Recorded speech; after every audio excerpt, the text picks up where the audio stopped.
Sejam muito bem-vindos. Essa é a nossa primeira aula de pré-curso do Bizu. Por que que a gente começou em dezembro, turma? Pelo simples fato de que a sociedade vem antecipando cada vez mais a prova. E a gente está numa expectativa de que a prova seja ainda mais cedo. Então, por que deixar para 2024 se você pode começar a colocar alguns conceitos já agora em 2023? O lance desse pré-curso, ele é muito mais dinâmico do que o curso realmente Bizu, que é muito mais denso, tá? Então aqui nós vamos ter 7 encontros com os professores, sendo que 6 deles são muito mais teóricos, que nem esse daqui, e o último, ele é completamente prático. Nós vamos fazer em estúdio com os manequins, igual nós fizemos o curso prático esse ano, que foi um sucesso, a gente aprovou 100% dos nossos candidatos, né, dos nossos alunos. E a gente vai fazer isso com vocês em estúdio, mostrando a simulação de manequim. Isso está programado lá para o dia 24 de janeiro. Então, vai acompanhando aqui essas aulas gratuitas do Bizu. E no dia 24 você vai ter acesso a esse conteúdo que é exclusivo, prático do nosso grupo. E te chama atenção para a segunda aula do curso, do pré-curso gratuito, que é na semana que vem, com o professor Igor, porque nesta aula do dia 12, deixa anotado aí, tá? Terça-feira da semana que vem, às 8 horas, a gente vai disponibilizar uma das nossas 13 novas apostilas que a gente está lançando agora em 2014. Então, quem tiver online vai receber essa apostila. Combinado? Semana que vem, aula com o professor Igor. Qual é o meu objetivo com essa aula aqui? Eu tenho dois objetivos principais com vocês, turma. A gente vai falar sobre anticoagulantes orais e parenterais. E o primeiro objetivo é que amanhã, no teu consultório, na tua enfermaria, no teu ambulatório com os residentes ou com o preceptor, caso você seja o residente, você já coloque alguma coisa que eu vou te ensinar aqui em prática.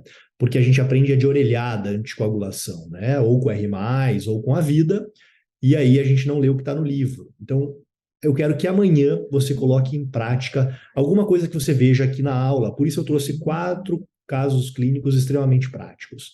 E o segundo é já te preparar para a prova da SBACV que você vai enfrentar em 2024. E ali tem um pouquinho de decoreba. Não tem jeito, né? Porque tem que decorar os fatores da cascata de coagulação e tudo isso que nós vamos ver aqui. Mas essa aula, te prometo, ela é muito mais dinâmica do que maçante, tá? Então vamos aqui para os nossos casos clínicos 1 e 2 para a gente falar sobre anticoagulação oral. Me acompanha aqui no caso desse homem de 65 anos, tabagista, hipertenso, obeso, sedentário, está com edema de membros inferiores, dispneias aos pequenos esforços e tosse ao se deitar. Exigiu uma avaliação cardiológica, foi identificada aqui uma insuficiência cardíaca congestiva crônica com sopro aórtico. Você levou o cara para o ecocardiograma e viu uma insuficiência aórtica grave, com fração de ejeção abaixo de 50%. Chamou a cardiologia, a cirurgia cardíaca, os caras indicaram uma prótese metálica valvar aórtica para esse caso. Onde que o cirurgião vascular entra na jogada? No apoio à anticoagulação. Então, qual é a tua tarefa aqui? Escolher o anticoagulante que esse paciente vai utilizar para o resto da vida dele. Obviamente, o anticoagulante oral é mais confortável. E dos 5 anticoagulantes orais que nós temos no mercado brasileiro, qual que você escolheria? Então já pensa aí, tá? Estamos falando de válvula aórtica metálica. E o nosso caso clínico 2 é um caso do teu dia a dia de pronto-socorro, ou do passado aí da tua residência, um camarada de 25 anos que estava entregando comida no iFood e caiu de moto, fez essa fratura externa aqui do membro inferior esquerdo. Esse paciente internou pela ortopedia, foi operado com desbridamento mais fixação externa e estava em vias de ir para casa, está internado há 7 dias, ó, para cuidados com a fratura, estava na hora de ir para casa, apresentou edema do membro inferior, que foi diagnosticado pelo ultrassom venoso como TVP de veias gastrocnêmias hipoplíteas do membro inferior ipsilateral ao local da fratura. E aí o ortopedista te pediu uma interconsulta para você apoiar aqui na anticoagulação desse paciente que está indo para casa. Qual anticoagulante você vai utilizar? Lembrando que este paciente está recém-operado, está com fixador externo, olha só, vai passar por uma nova abordagem futura. O que você escolheria dos 5 anticoagulantes orais que a gente tem no mercado brasileiro? E outra, você já observou aqui que eu coloquei que é uma TVP de gastrocnêmia hipoplítea. Não sei se você se recorda, mas a gente separa as TVPs em TVPs proximais e distais. E o corte, para falar que é uma TVP proximal, é exatamente a veia poplítea, aonde a gente pode mudar a nossa conduta por ser uma TVP proximal. São essas TVPs proximais que acometem a veia poplítea, o examinador adora isso, viu, turma? Que tem maior chance de fazer embolização para TEP. As TVPs abaixo do joelho, mas que não acometem veia poplítea, embolizam muito menos. E às vezes a gente não precisa nem anticoagular, segundo o livro. Então vamos escolher juntos aqui qual anticoagulante nós daríamos para o caso 1 e para o caso 2, à luz do conteúdo que está na bibliografia da prova. Talvez você me fale assim, pô, Arthur, acabei de ler um guideline da ISBS que fala outra coisa. Tudo bem, mas dentro do curso a gente usa prioritariamente o que estão nas bibliografias da prova.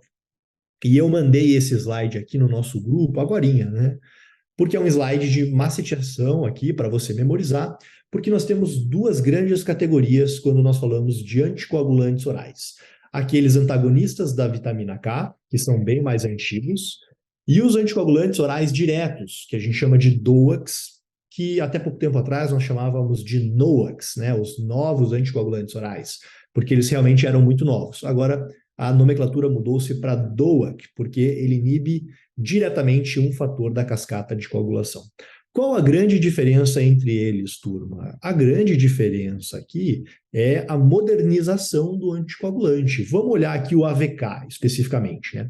Esses são medicamentos que foram desenvolvidos lá no século 30, quando algumas vacas morriam por sangramento no pasto, lá em Rochester, nos Estados Unidos. E descobriu-se que essas vacas estavam ingerindo um trevo doce do campo, e esse trevo doce do campo tinha associação com algum composto que fazia essas vacas sangrarem até a morte.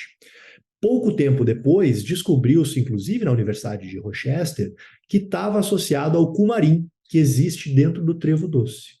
E esse cumarim, ele foi utilizado, então, como veneno de rato por muitos anos. Para quem é do interior ou viveu com alguém no interior, sabe o que é o chumbinho, né, para matar rato. O chumbinho nada mais é do que uma dose cavalar de cumarim, que faz discrasia sanguínea a tal ponto que o paciente ou o rato morre de sangramento. Mas a diferença entre veneno e remédio, turma, é a dose, não é? Então, se a gente baixa a dose desse medicamento, desse veneno, ele torna-se um excelente medicamento. E nada mais é do que a varfarina, né? O Marevan ou o Marcumar, que não existe mais no mercado brasileiro, mas existiu. São os antagonistas da vitamina K. Então, eles são muito bons anticoagulantes, talvez sejam os melhores. Mas é igual um touro bravo, é difícil de domar a varfarina, tem muita interação medicamentosa, né? Então, o que você vai memorizar aqui, ó? Que os AVKs, eles inibem múltiplos fatores da cascata de coagulação. A gente vai memorizar junto hoje, eu tenho um macete aqui para vocês nunca esquecerem. E ele tem efeito errático e múltiplos fatores confundidores, em especial alimentos, medicamentos, peso, função renal do paciente. Então, a dose do AVK, ela nunca é fixa, ela é paciente dependente. Por isso que você tem que ir tateando a varfarina do teu paciente. E por inibir múltiplos fatores da cascata de coagulação, o AVK tem um efeito protrombótico no início. Por isso que a gente sempre precisa colocar aqui, ó, a ponte com heparina, porque ali nos primeiros dias ele tem o efeito inverso. Você dá o AVK para o paciente tentando tratar uma trombose e o paciente faz uma complicação trombótica. Por que ele faz isso? Porque o AVK inibe múltiplos fatores da cascata de coagulação. E você tem que ter um controle laboratorial rigoroso sobre o AVK, porque é muito fácil o paciente estar subtratado, estar abaixo do nível terapêutico, ou estar muito acima do nível terapêutico, que a gente chama de discrasia sanguínea. Existe sim antagonista para o AVK, que é a própria vitamina K ou plasma fresco congelado, né? Você dar para este paciente novos fatores da cascata de coagulação. E hoje no Brasil a gente só tem o Marevan, né? Que é a varfarina. A gente não tem mais o Marcumar. Se tem algum cirurgião vascular mais antigo aí, mais sênior, com certeza teve contato com o Marcumar no passado. E agora, do lado de cá, nós temos os anticoagulantes orais diretos, que são os DOACs, esses que confundem a nossa mente, mas não é tão difícil assim, eu vou te mostrar. Por que que confunde? Porque tem o nome do composto e tem o nome comercial, e a gente acaba misturando eles, né? Eles têm uma certa semelhança fonética. Mas por que que ele é tão melhor assim do que o AVK? Porque ele é específico para um fator da cascata de coagulação. Então, ele não traz os efeitos colaterais da inibição de múltiplos fatores da cascata de coagulação. Ele é fator específico, tem efeito previsível e muitas vezes, por inibir um fator específico, você não precisa fazer ponte com heparina. Então, o paciente bateu no teu consultório ou no pronto-socorro com a trombose, você consegue liberar ele com Eliquis direto, porque ele não tem um efeito protrombótico inicial. Ele é anticoagulante de forma imediata. Esses novos anticoagulantes orais, ou anticoagulantes orais diretos, eles têm baixa interferência alimentar, medicamentosa, e você não precisa fazer controle laboratorial para ele, mesmo dando uma dose específica, uma dose fixa. Então, uma senhorinha que pesa ali seus 60 quilos, ela vai tomar a mesma dose de rivaroxabana do que um lutador de boxe que pesa 90. O medicamento tem capacidade de anticoagular os dois com a mesma dose, totalmente diferente da varfarina. Né? A gente tem sim antagonista para esses medicamentos, e agora entra um pouco de memorização aqui, tá, turma? Queria que vocês memorizassem. Tem 4 DOACs autorizados para uso no Brasil. Não é difícil, é a rivaroxabana, a pixabana, dabigatrana e lixiana. Eu vou mostrar um slide específico para cada um deles. Então, começando a falar sobre os AVKs, esses medicamentos aqui são antigos, funcionam super bem, mas onde está o pepino? Eles inibem múltiplos fatores da cascata de coagulação. E agora vem o macete do bizu, que a gente ensina para os nossos alunos, e você nunca mais vai errar isso daqui. Os fatores inibidos pela varfarina é o fator 2, o fator 7, o fator 9, o fator 10 e ainda as proteínas C, S e Z. Qual é o macete aqui? É fazer esse jogo de matemática. Ó. 2 com 7 é 9, que é quase 10, você sabe. Então você memorizou o fator 2, o fator 7, o fator 9, ele é quase 10, memorizou o 10, e memorizou também a proteína C e a proteína S. São essas duas proteínas que, quando inibidas, têm um efeito protrombótico inicial. E a varfarina, você não pode simplesmente oferecer para o paciente e abandonar ele meses utilizando a mesma dose. Você tem que fazer um controle de nível laboratorial para saber se ele está adequadamente anticoagulado. O que é a anticoagulação, turma? A gente memoriza lá que é entre 2 e 3 e era isso, né? Ninguém explica para nós o motivo.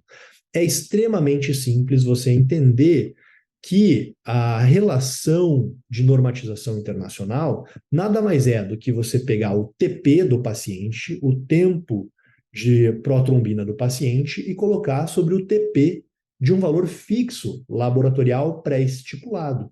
E disso vai sair uma relação.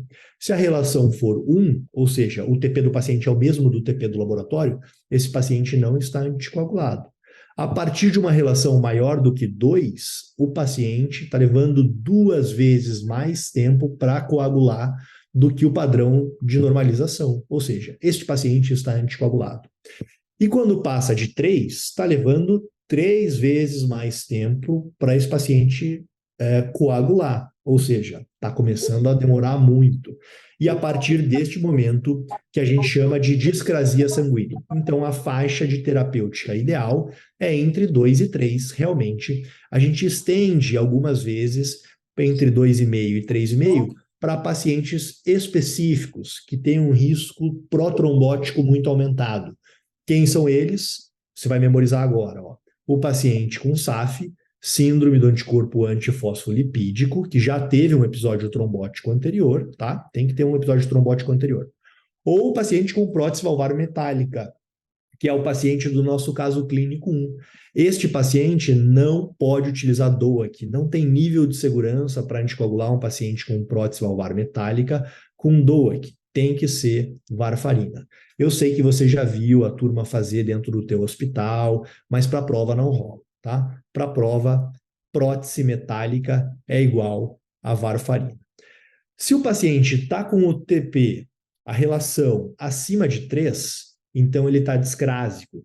mas nem todos os discrásicos são iguais. Então a gente tem um flashcard dentro do curso Bizu que a gente subcategoriza. Ó. O cara que está discrásico entre 3,5 e 5, entre 5 e 10, acima de 10, ou aquele que está discrásico e sangrando ou discrásico e vai ter que ser submetido a um procedimento cirúrgico. Então, por exemplo, o cara bateu a moto, ele é o usuário de varfarina e vai ter que agora passar por uma fixação externa do membro inferior. Como é que faz, né? Sendo que o tempo de meia-vida aqui da varfarina, a gente sabe que é super arrastado, às vezes dá 36 horas, não dá tempo de esperar, ainda mais se ele estiver sangrando. Então, existe um padrão aqui de memorização e a gente vai fazer uma questão sobre isso agora. Olha só, caiu na SBACV lá em 2020. Qual a dose recomendada de plasma fresco congelado para reversão da anticoagulação por varfarina em caso de necessidade de uma rápida intervenção cirúrgica? O que o examinador da SBACV aqui está te cobrando? Eu estou dando Marevan para um paciente que vai passar por cirurgia de urgência, seja apendicite, seja colecistectomia, seja um trauma. Quanto de PFC eu tenho que dar para ele para reverter isso? Se você volta lá no nosso flashcard, você vai encontrar aqui embaixo, ó, a administração de plasma fresco congelado de 10 a 20 ml por quilo. É assim que a gente ensina no curso. O que a SBACV fez? Pegou 10 com 20, dividiu por 2 e deu 15. Então, 15 mililitros por quilo de peso era, sem sombra de dúvidas, a opção melhor para essa questão aqui de 2020, né? Dá para fazer mais alguma coisa, Arthur? Claro, você pode, obviamente, suspender o medicamento, você pode fazer um pouco de vitamina K oral para esse paciente, mas se é agora, de imediato, então plasma fresco congelado para você tentar reverter o AVK. E eu tenho aqui um slide específico para cada um dos anticoagulantes orais para você memorizar. Então, olha só, aonde age o antagonista da vitamina K? A gente já aprendeu isso. 2 com 7 é 9, que é quase 10, proteína C e proteína S. Tem muita interação medicamentosa com a varfarina? Inúmeras. Tem uma grande lista de potencializadores e inibidores que você precisa conhecer os principais. O que o examinador adora te perguntar aqui? Se dá para usar Marevan na gestante. E a resposta é não. Marevan é sabidamente teratogênico. Você não pode utilizar. Agora, nasceu o bebê, você pode dar sim Marevan para essa paciente para que ela dê o leite materno para o bebê. Não tem problema. E qual que é a dose adequada para a gente anticoagular um paciente com varfarina ou Marevan? Na cirurgia vascular, a gente faz dose de ataque de 10 miligramas um dia, 10 miligramas no outro dia e 5 miligramas no terceiro dia. A partir do terceiro dia, a gente utiliza a dose específica para o RNI deste paciente.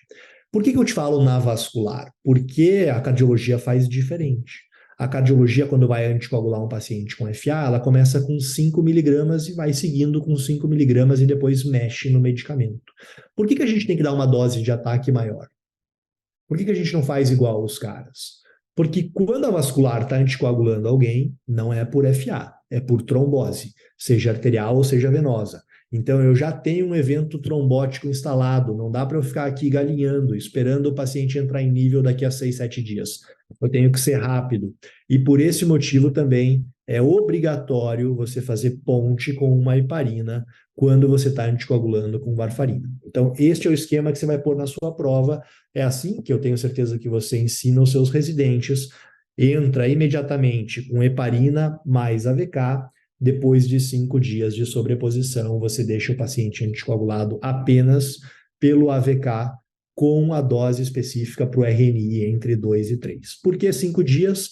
Porque é o tempo estimado de inibição da proteína C e proteína S, que são aqueles eventos protrombóticos que falamos anteriormente. Como que isso aqui cai na prova? Olha só. Qual a melhor opção de anticoagulação para uma moça de 28 anos, portadora de SAF, com 2 episódios de TBP prévio, em anticoagulação perene com Marevan, que acabou de confirmar a gravidez? Turma, se ela acabou de confirmar a gravidez, ela não pode utilizar a AVK. Ela vai ter que utilizar uma heparina. A gente vai ver isso aqui no decorrer da aula, que as heparinas de baixo peso molecular são a melhor opção para as gestantes. E aí você vai suspender o Marevan, iniciar a enoxaparina para essa paciente até ela ganhar o bebê. A hora que ela ganhou o bebê, você pode reintroduzir o Marevan sem problema nenhum.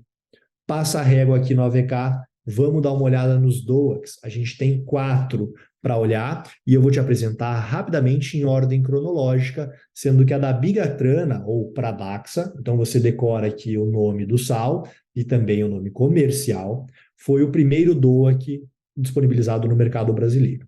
Tem um macetinho aqui dos fatores inibidos por cada um dos DOACs. Lembre-se que agora é fator específico, por isso que é direto. Então, a dabigatrana inibe o fator B, que é o fator 2. Se é o fator 2, é a trombina. Tá vendo que tudo combina no nome, é bom para o macete, tá? Então, dabigatrana inibe a trombina, que é o fator 2. Como que eu utilizo dabigatrana? Eu introduzo aqui uma heparina, deixo este paciente anticoagulado 5 dias com heparina e depois, no 5º dia, eu suspendo a ponte e começo apenas Pradaxa, 150 miligramas de 12 em 12 horas. Por que não tem sobreposição? Porque o estudo de validação foi feito dessa forma. Mas então, veja, você vai ter que ou internar este paciente para usar Pradaxa, ou fazer ele pagar enoxaparina em domicílio, né? Por isso que da bigatrana tem caído tanto o uso. E aí este camarada aqui explodiu no número de uso, né?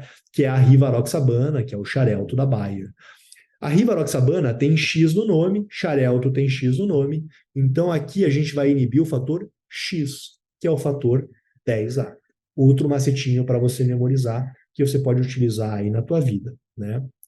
Como que a gente utiliza a rivaroxabana, turma? Isso aqui é excelente para fazer tratamento ambulatorial, porque você não precisa pôr ponte com heparina.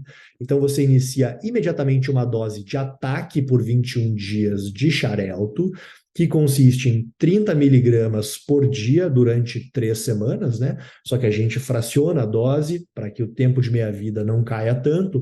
Então são 2 tomadas de 15 miligramas de 12 em 12 horas por 3 semanas, e no 22º dia você inverte a dose para 20 miligramas uma vez ao dia e estende. Então aqui no rivaroxabana, xarelto, não precisa fazer ponte com heparina, assim como na apixabana, que é o Eliquis da Pfizer, o nosso terceiro anticoagulante oral direto aqui. Mesmo macete aqui, turma, se é a apixabana, é o fator X que é inibido, é o fator 10A. E o Eliquis também é excelente para fazer anticoagulação oral, porque também não exige ponte com heparina.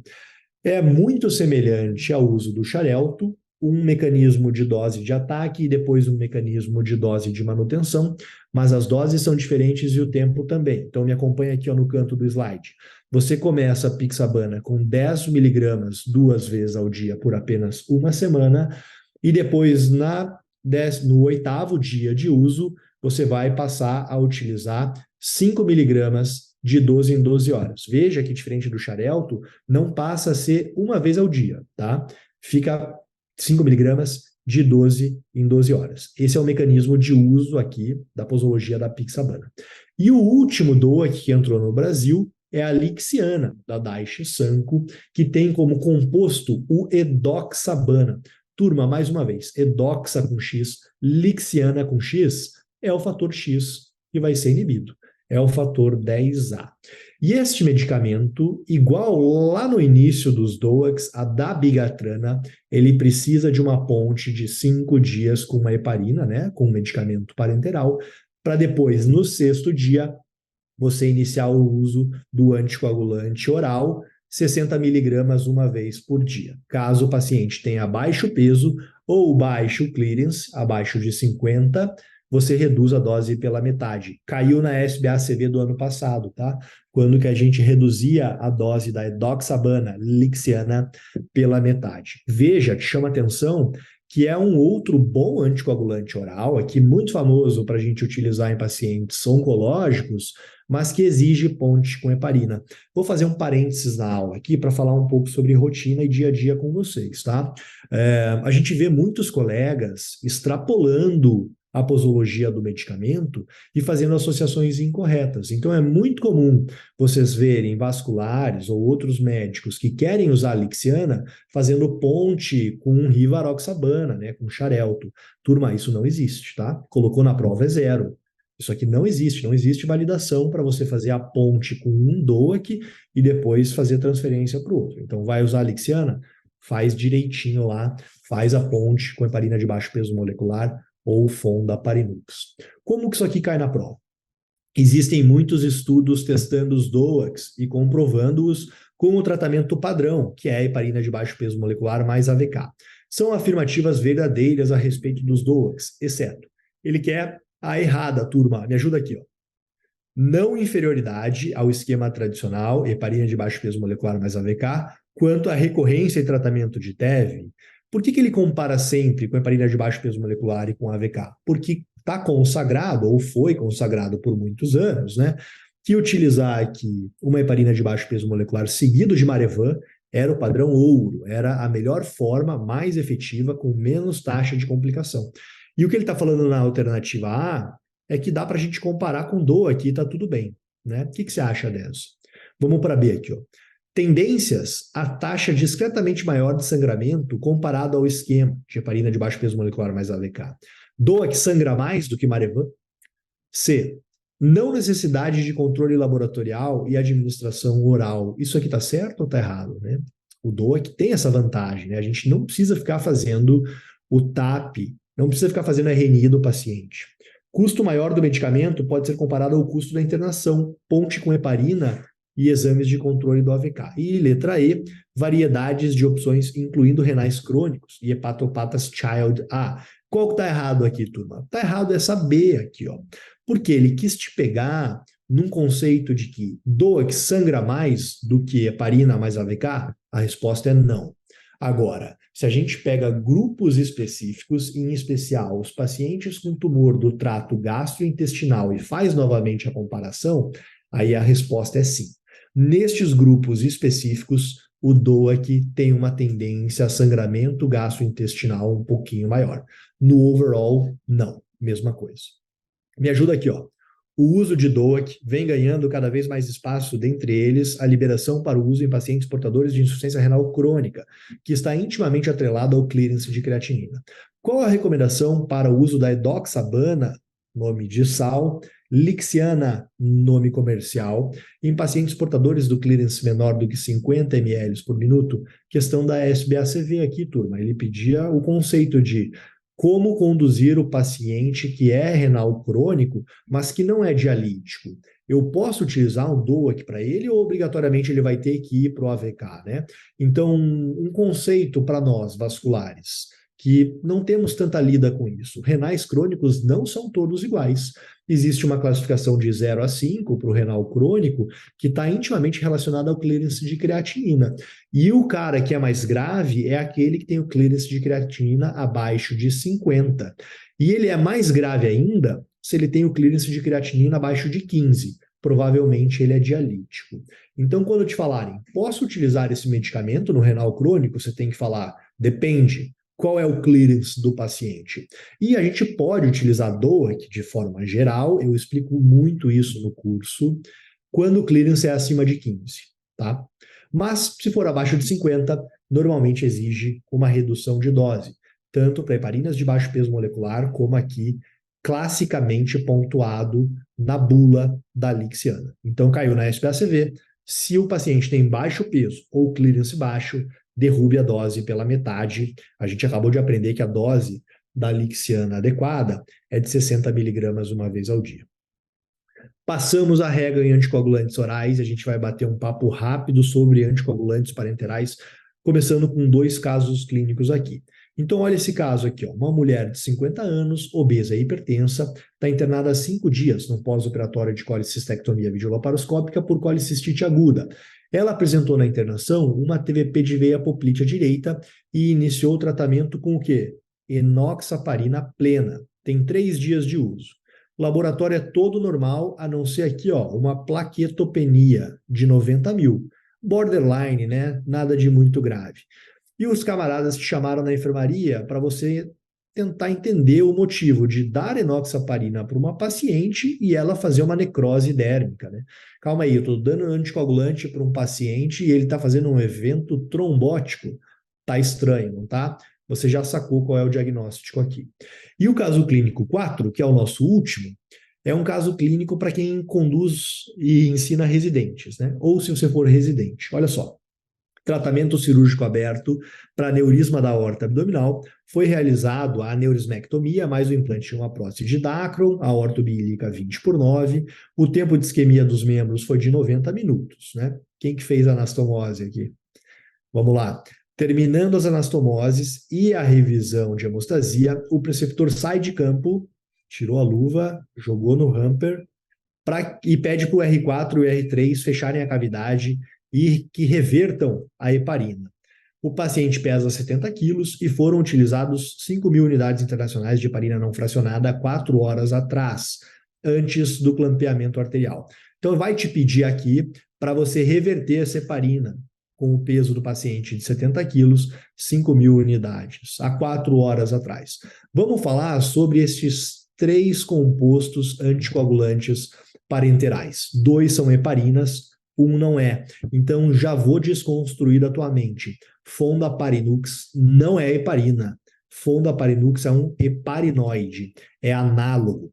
Rapidamente, sobre a heparina não fracionada, que é a mais antiga, ó. Você pode comparar mentalmente a varfarina, quando estamos falando de anticoagulantes orais, porque ela inibe aqui múltiplos fatores da cascata de coagulação. Isso é bom por um lado, porque é extremamente efetivo, mas é ruim por outro, porque você começa a somar malefícios.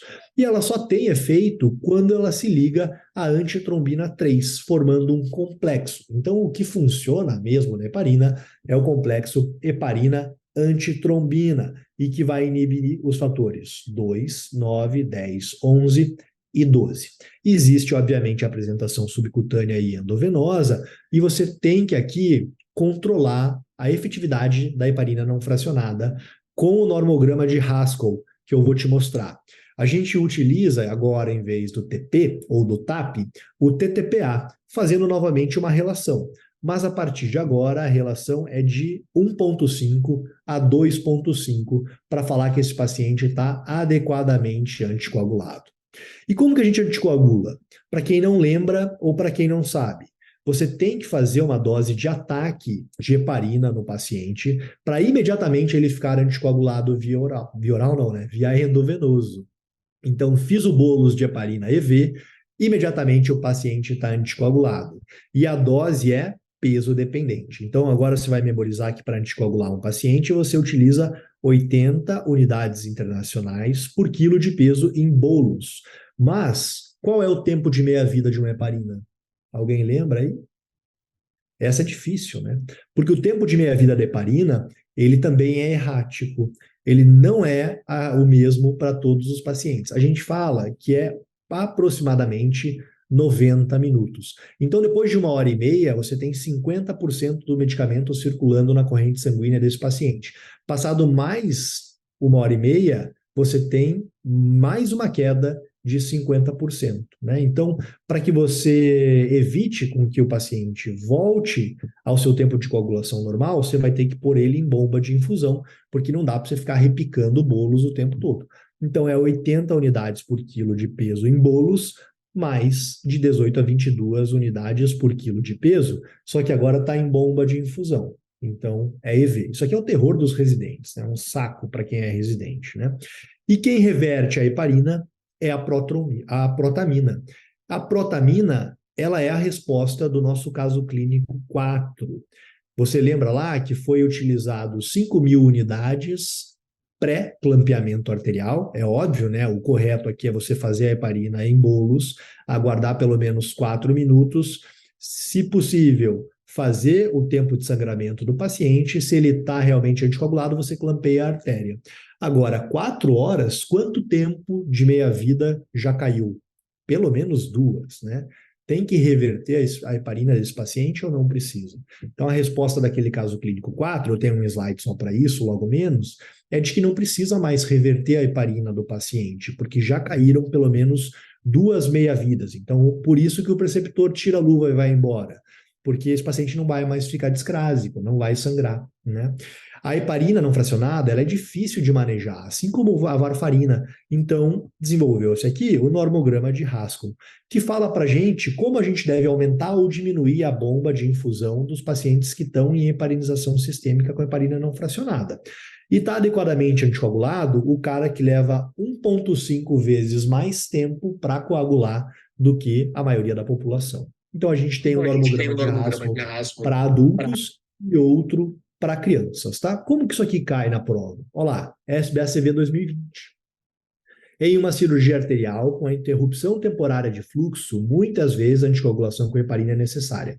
Qual o tempo de coagulação ativado ideal e de coagulação ativado limite para a reposição de heparina, respectivamente? Aqui nós não estamos falando de TTPA, nós estamos falando de tempo de coagulação ou tempo de sangramento. É aquele que você pede para o anestesista ou para o circulante de sala fazer para você. E qual é a resposta aqui? Ó? O paciente está anticoagulado acima de 180 segundos, né? Se ele está batendo 120, ele vai sair da faixa de anticoagulação. Está na hora de você repicar o medicamento. Para vocês terem ideia, para pôr esse paciente numa máquina de extracorpórea, ele tem que estar acima de 400 segundos aqui, para você falar e poder circular o sangue dele numa máquina de extracorpórea. Então, quando a gente tenta responder aquele caso clínico 4, onde o R3 e o R4 estavam tentando reverter a heparina, a gente tem que fazer alguns cálculos mentais e memorização de dose de reversão. O que você vai memorizar? O que está aqui no canto, ó, turma. A gente sempre fala para os nossos alunos memorizar dessa forma, começando de baixo para cima, porque é o mais fácil, tá? Onde está a dificuldade aqui? Cara, é extremamente fácil. A dificuldade está na transformação numérica dos valores absolutos. Então, por exemplo, no frasquinho de heparina, você tem lá miligramagem, você tem ml e você tem unidades internacionais. Já dá uma bugada na mente do cirurgião, né? Quando você vem para a protamina, você encontra de novo miligramagem e ml. E aí fica esse jogo comparativo feito pelo examinador que te deixa louco, né? O que você tem que memorizar? Que existe reversão de 1 para 1 quando a gente fala de miligramagem. Então, 1 miligrama de protamina reverte 1 miligrama de heparina não fracionada. Fácil, não é? Agora, o que você tem que saber é que 1 miligrama de heparina não fracionada representa 100 unidades internacionais de heparina não fracionada. Então, é exatamente a mesma coisa que está escrito no box amarelo de cima e no box amarelo de baixo. Eu só mulei a grandeza, tá? Memorize isso para você poder responder as questões. E na tua vida prática, você simplesmente pode memorizar o do meio aqui, ó, que a gente utiliza muito mais no centro cirúrgico, ml, né? Você fala para o anestesista, faz tantos ml de prota para mim. E aí a gente gosta de falar assim porque evita com que o próprio anestesista fique fazendo matemática. Então, 5 ml de protamina vão reverter 1 ml de heparina não fracionada, que significa aqui 5.000 unidades, tá? Parênteses, lembre-se que só entra no cálculo de reversão aquilo que está em até 2 meia-vidas, ou seja, aquilo que está 120 a 180 minutos para trás. Passou disso, não entra mais no cálculo de reversão. Questão verdadeira da SBACV. Qual a dose de protamina preconizada para reversão do efeito da heparina não fracionada? Cara, matemática básica aqui. Eu te pedi para memorizar que 1 miligrama de prota reverte 1 miligrama de heparina. Quantas unidades internacionais eu tenho em 1 miligrama de heparina? Eu tenho 100. Por isso, a resposta aqui, ó, é 10 para 10 mil. Tá? 10 para 10 mil. 10 para 1000. Né? Fiz vezes 10 aqui, fiz vezes 10 aqui. A respostinha do nosso quadro. Rapidamente, para a gente avançar para o fim da nossa primeira aula, heparinas de baixo peso molecular, a gente sempre lembra aqui da enoxa, né? Mas vou te mostrar que tem mais de uma no mercado brasileiro. E outro ponto que eu preciso te chamar a atenção, turma, é isso aqui, ó. Enoxaparina, ou deltaheparina, ou fraxiparina, são heparinas. Se são heparinas, elas têm tantos benefícios quanto os malefícios da heparina não fracionada, inclusive quando a gente está falando de complicação. Esta é a resposta do nosso caso clínico 3. Eu tenho 3 medicamentos disponíveis no Brasil com heparinas de baixo peso molecular. A enoxa, obviamente, é o Clexane, a nadroparina, que é a Fraxi, e a deltaheparina, que é o Fragmin. Memorize um aqui para você poder utilizar no teu dia a dia, é extremamente fácil, né? Você anticoagular um paciente com Clexane 1 miligrama por quilo de 12 em 12 horas subcutâneo. Se você tiver a pretensão de fazer isso uma única vez ao dia, você pode também, e aí você faz 1,5 miligramas por quilo de peso uma única vez ao dia.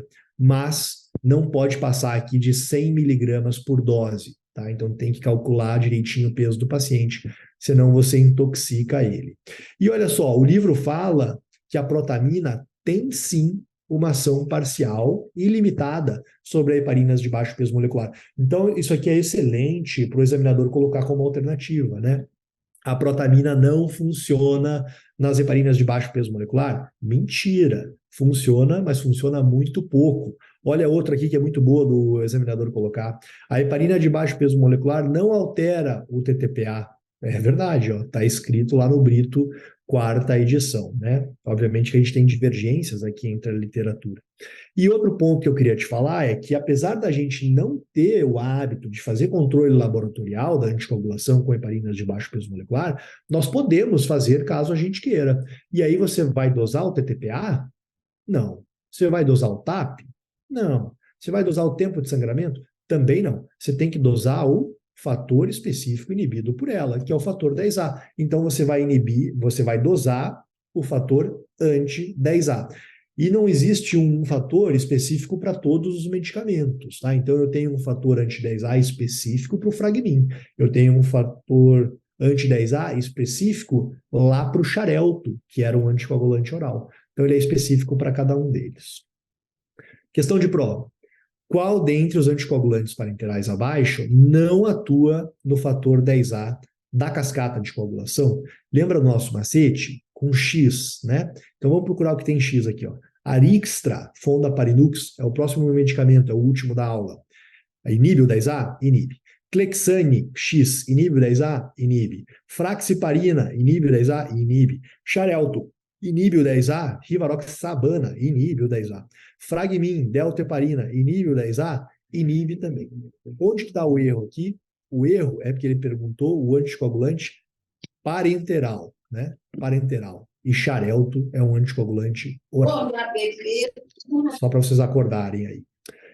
E para a gente terminar, o Fondaparinux. E o Fondaparinux, turma, apesar da gente não utilizar ele com tanta volumetria igual o Clexane, e isso é exclusivamente por preço, né, porque é um excelente medicamento, ele não é uma heparina. E o examinador sabe que a gente se embanana com isso. Então, eles sempre colocam que Fondaparinux é uma heparina.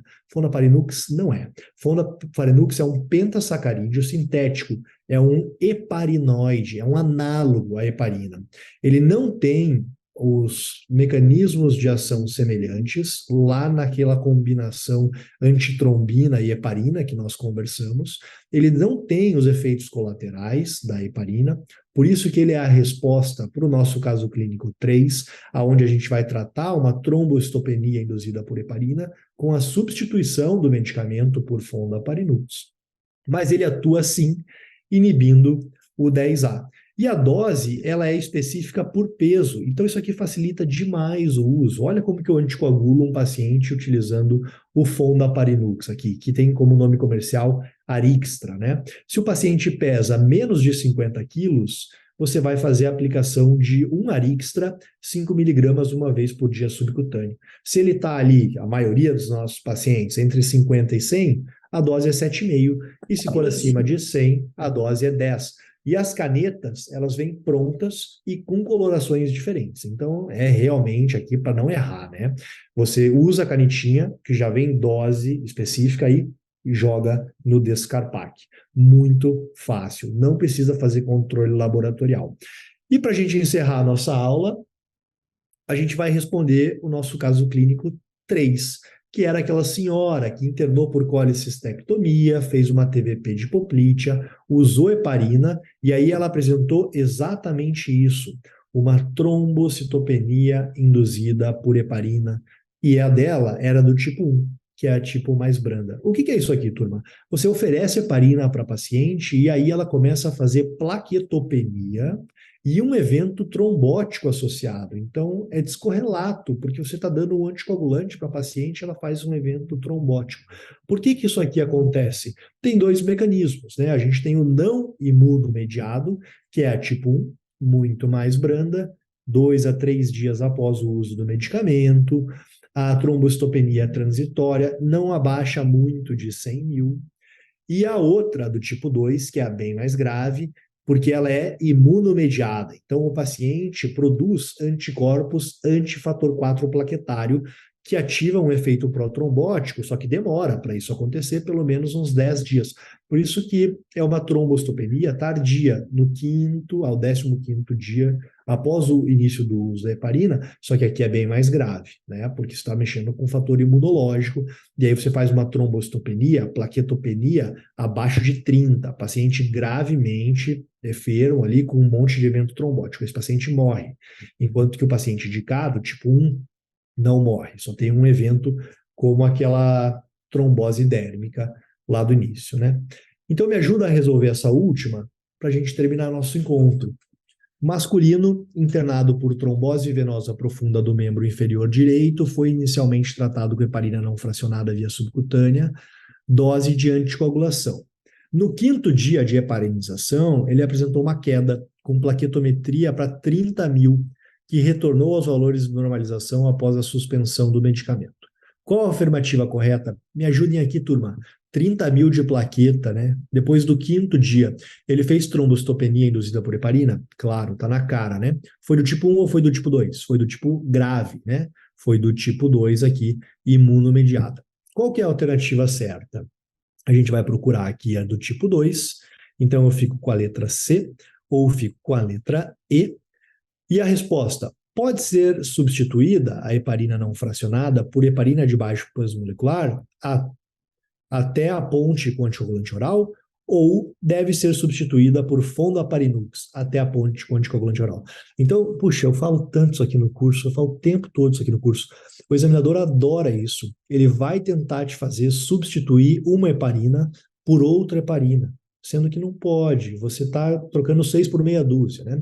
Você tem que tirar a heparina da jogada e por qualquer outra coisa que anticoagule o paciente, de preferência um outro anticoagulante parenteral, como o fondaparinux, né? Que não é uma heparina, é um pentasacarídeo sintético. Então aqui a gente consegue macetear vários tópicos, vários temas em anticoagulação que despencam em prova, e eu tenho certeza que você consegue utilizar um ou outro conceito desse na tua prática clínica amanhã, já a partir de amanhã. Bom, a gente tem 7 aulas juntas, todas elas densas dessa forma, é muito conteúdo, né? Imagina, os professores do curso Bizu pegaram as bibliografias, né?